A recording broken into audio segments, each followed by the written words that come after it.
భద్రాద్రి కొత్తగూడెం జిల్లా జులూరుపాడు మండల కేంద్రంలో 79వ స్వాతంత్ర దినోత్సవాన్ని పురస్కరించుకొని ఆరోగ్య జీవనయాత్ర, యోగా, వాకింగ్ సభ్యులు 450 మీటర్ల త్రివర్ణ పతాకాన్ని ప్రదర్శించారు. స్థానిక పోలీస్ స్టేషన్ నుంచి సాయిబాబా గుడి వరకు ర్యాలీగా బయలుదేరి ఉత్సాహంగా కేరింతలు కొడుతూ భారత్ మాతా కీ జై అంటూ దేశభక్తిని చాటుకున్నారు. ఈ కార్యక్రమంలో ఆరోగ్య జీవనయాత్ర సభ్యులతో పాటు పాపకొల్లు, చండ్రుగొండ ఆటో అడ్డా సభ్యులు మరియు ప్రభుత్వ ఉద్యోగులు, పిల్లలు పాల్గొని కార్యక్రమాన్ని విజయవంతం చేశారు. ఈ కార్యక్రమంలో పిల్లలు భారత్ మాత వేషధారణలో ప్రదర్శన నిర్వహించారు. సభ్యులు ఒకరికొకరు స్వాతంత్ర దినోత్సవ శుభాకాంక్షలు తెలియజేసుకొని మిఠాయిలు పంచారు.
సోదరి సోదరులకు అదేవిధంగా ఈరోజు వాకర్స్ క్లబ్ సమక్షంలో ఆరోగ్య జీవన యాత్ర సమక్షంలో 450 మీటర్ల త్రివర్ణ పతాకాన్ని జెండాని జూలూరుపాడు మండలంలో ర్యాలీ చేస్తూ అందరూ సమక్షంలో అదేవిధంగా జూలూరుపాడు మండల వ్యాపారవేత్తలు, ఆటో డ్రైవర్లు అందరూ కలిసి జూలూరుపాడు చంద్రగొండ రోడ్లో మనోహారం నిర్వహించి గ్రామంలో అందరి సమక్షంలో ఎంతో మంది 79వ స్వతంత్ర దినోత్సవ వేడుకలు జరుపుకున్నాం.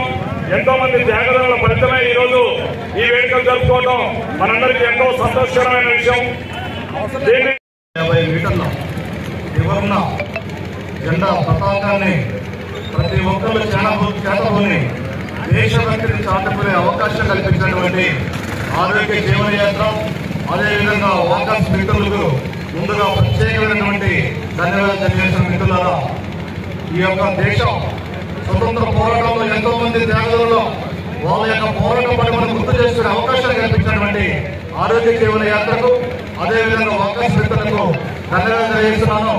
1857 తిరుగుబాటు విఫలమైందని, సిపాయిల పోరాటం విఫలమైందని, ఈనాడు వెనుక లేకుండా ఎంతో మంది త్యాగంలో జాతి రక్షించబోయేదని, నానాసాహెబ్ ఠాకరే తోటే, అదేవిధంగా లాలా లజపత్ రాయ్ గారి లాంటి మహానుభావులు ఆనాడు ఈ యొక్క స్వతంత్ర పోరాటం అందరూ పనిచేస్తే దాని తరపున ముందుకు తీసుకెళ్లి గాంధీ గారి నాయకత్వంలో, సుభాష్ చంద్రబోస్ గారి నాయకత్వంలో ఎంతో మంది పోరాటాలు చేసి అల్లూరి సీతారామన్ లాంటి, భగత్ సింగ్ లాంటి ప్రాణం పనిచేసి మనకి ఈ యొక్క స్వేచ్ఛా తీర్చుకునే అవకాశం కల్పించినటువంటి మహానుభావుల్ని, మహనీయుల్ని స్మరించుకునే అవకాశం కల్పించినటువంటి ఈ రోజు ఈ మండల కేంద్రంలో ఈ దివంగత పతాకం 450 మీటర్ల త్రివర్ణ పతాకాన్ని ఆవిష్కరించేందుకు ఏదేవిధంగా వాకర్స్